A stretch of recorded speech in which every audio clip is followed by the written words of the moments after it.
Alors c'est l'histoire de Ahava et sa harpe magique. Ahava possédait une harpe miraculeuse qui accrochait à la tête de son lit, près des fenêtres de sa chambre.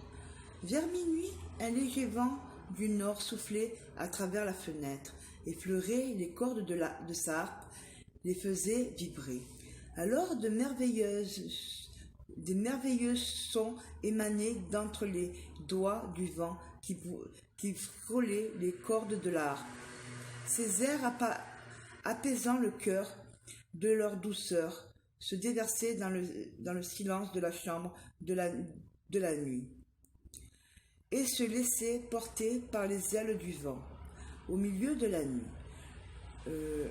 Ahava se réveillait alors de son sommeil au son de sa harpe et remerciait Dieu pour tous les miracles et merveilles qu'elle lui avait prodigués tout au long de son existence.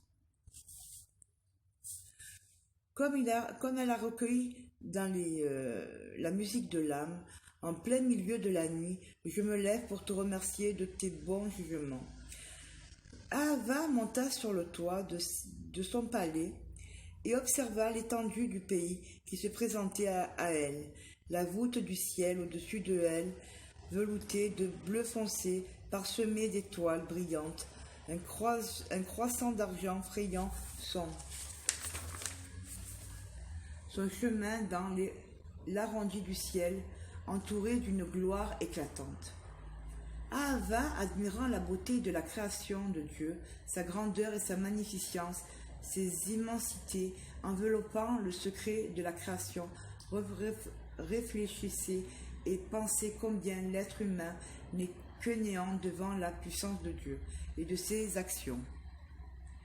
Elle se mit à louer l'Éternel pour sa création, car je vois ton nom, l'action de tes doigts, la lune et les étoiles que tu as disposées.